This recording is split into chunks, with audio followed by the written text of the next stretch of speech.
खबरों की हल्द्वानी शहर में आज से सिटी बस सेवा की शुरुआत हो गई है। सीएम पुष्कर सिंह धामी ने सर्किट हाउस से बसों को हरी झंडी दिखाकर रवाना किया। फिलहाल 3 रूटों पर कुल 6 सिटी बस चलाई गई हैं। ये पहल शहर में बढ़ते यातायात दबाव को कम करने और आम जनता को सुविधा पहुंचाने के उद्देश्य से शुरू की गई है। इसको लेकर आरटीओ गुरदेव सिंह ने बताया कि बसें सुबह 6 बजे से रात 8 बजे तक चलेंगी, जबकि इनका किराया 9 रुपए से शुरू होकर अधिकतम 45 रुपए तक का होगा।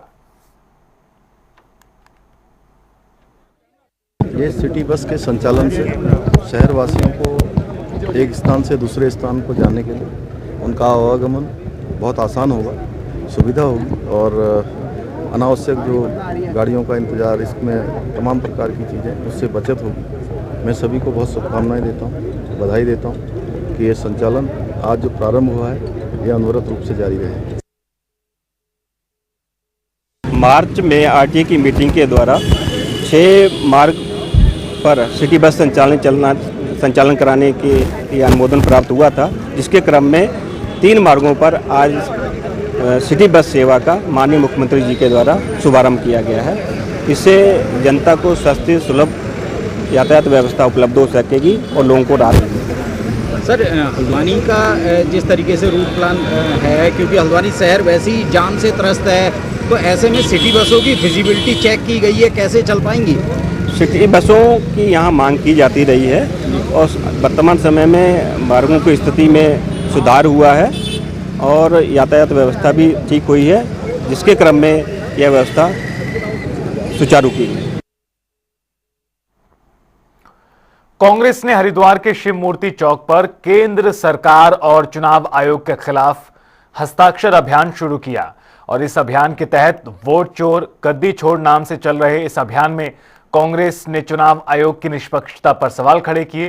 कांग्रेस कार्यकर्ताओं ने इसमें भाग लिया और केंद्र सरकार पर लोकतांत्रिक विरोधी गतिविधियों को अपनाने का आरोप लगाया। कांग्रेस ने कहा कि अभियान जनता को जागरूक करने के लिए है।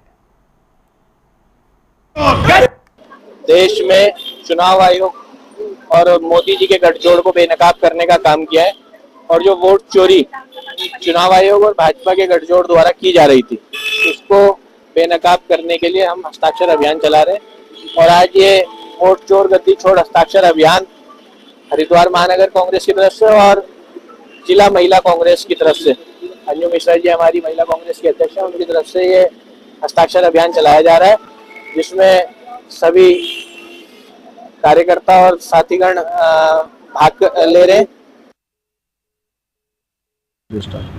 आज महानगर कांग्रेस के नेतृत्व में हरिद्वार शिव मूर्ति के पास वोट चोर गद्दी छोड़ अभियान शुरू किया गया। जैसा कि आपको मालूम ही है कि हमारे राष्ट्रीय नेता श्री राहुल गांधी जी ने तथ्यों के साथ ये उजागर किया कि किस प्रकार से देश में वोट चोरी हो रही है और उससे भाजपा की सरकारें बन रही हैं। अब ये एक जन आंदोलन बन चुका है और आप ये मानिए कि हर मतदाता, देश के हर नागरिक के मुंह पर ये नारा बुलंद हो चुका है, वोट चोर गद्दी छोड़। और हम हरिद्वार से भी ये संदेश देना चाहते हैं कि इस बार हरिद्वार में जो पिछले 5 योजनाओं से चल रहा था, यहाँ के जो नगर विधायक हैं उन्होंने इस तरह के हरिद्वार में बहुत सारे, मतलब ये मान के चलिए 20 से 30 हज़ार वोट फर्जी बनाए हुए हैं, जो इमली खेड़ा और अन्य क्षेत्रों से यहाँ पर बनाए गए हैं। तो उनको भी इस अब कांग्रेस का एक कार्यकर्ता उनको जो उनकी ये चोरी है उसको उजागर करने का काम करेगा और निश्चित ही इस बार प्रदेश में कांग्रेस की सरकार बनेगी। हरिद्वार में संत समाज ने धर्मांतरण कानून और वक्फ संशोधन के मुद्दे पर गंभीर चिंता जताते हुए राष्ट्रपति के नाम ज्ञापन डीएम मयूर दीक्षित को सौंपा। संतों ने कहा कि इन मुद्दों पर हो रही हलचल देश के सामाजिक ताने बाने को खराब कर सकती है। साथ ही महामंडलेश्वर स्वामी रूपेंद्र प्रकाश जी महाराज ने मुस्लिम संगठनों की ओर से सुप्रीम कोर्ट के फैसले से पहले आंदोलन की घोषणा को चिंताजनक बताया। से ये ज्ञापन महामहिम राष्ट्रपति जी को संबोधित धर्म स्वतंत्र विधेयक जो पास हुआ है वह अनवरत चलता रहे और जिस प्रकार से विभिन्न मुस्लिम संगठनों के द्वारा धर्म स्वतंत्र विधेयक को एक PIL फाइल कर उस रिट को खारिज करने की मांग की गई है।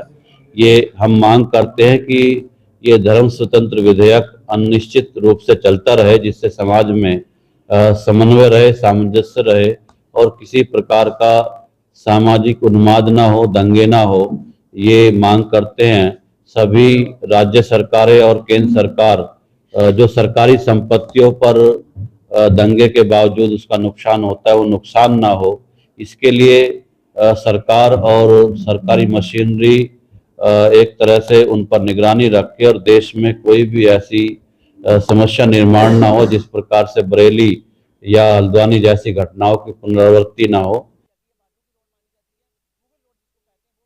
देखिए, आज हमारे हरिद्वार के साधु संत समाज उनके द्वारा एक ज्ञापन दिया गया है, जिसमें उनके द्वारा जो धर्मांतरण कानून और वक्फ संशोधन कानून, इसके क्रम में जो भी अभी विधिक कार्रवाई चल रही है, उसके क्रम में इन्होंने अपना पक्ष रखा है। और ये जैसा उन्होंने बताया कि ये ऐसा ज्ञापन अन्य जनपदों में, अन्य राज्यों में भी दिया जा रहा है।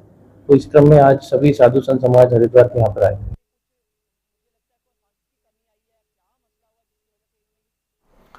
देहरादून के कुम्हार मंडी में दीपावली की तैयारियां जोरों पर हैं, तो वहीं स्थानीय कुम्हार मिट्टी के रंग बिरंगे दिए, लक्ष्मी गणेश की मूर्तियां और करवे बनाने में व्यस्त हैं। हालांकि भारी बारिश और मिट्टी की कमी चुनौती है। इसको लेकर लोग स्थानीय स्वदेशी उत्पादों को प्राथमिकता दे रहे हैं, जबकि अन्य राज्यों से भी दिए मंगवाए जा रहे हैं। लेकिन कुम्हार मंडी की मिट्टी की वस्तुएं अब भी सबसे ज्यादा पसंद की जा रही हैं।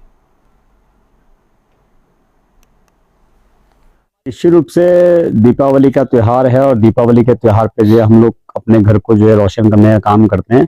लेकिन मेरा ये अपने प्रदेश की जनता से भी जो है ये आग्रह है कि आप मिट्टी से बने हुए दिए आदि जो है आप लोग खरीदने का काम करें, क्योंकि इको फ्रेंडली भी है, ये पर्यावरण मित्र भी है। क्योंकि मिट्टी से बनी हुई चीज जो है मिट्टी में ही मिल जाती है, ये कहीं भी ऐसा नहीं इसको डिस्पोज करने के लिए कोई विशेष आवश्यकता पड़ती है।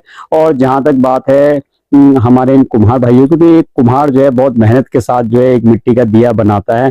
पहले वो मिट्टी आती है, फिर उसको रौंदी जाती है, फिर उसे चाक पे चलाया जाता है, फिर उसका दिया तैयार किया जाता है, फिर उसको 2-3 दिन सुखाने में लगता है, फिर उसके बाद उसको पकाने में, जो भट्टी में डाल के लोग पकाते हैं उसमें लगता है। तो एक दिया बनाने के लिए भी जो है उनको लगभग 5 से 6 दिन लग जाते हैं और दिए का मूल्य भी कोई बहुत ज्यादा वो लोग नहीं लेते हैं।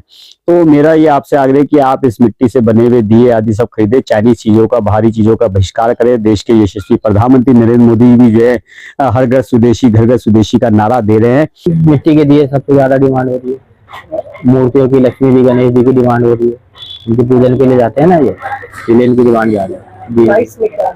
मंदिर प्राइस अभी पिछले साल वाला था, कोई बढ़ोतरी नहीं, कुछ नहीं, वैसे चल रहा है।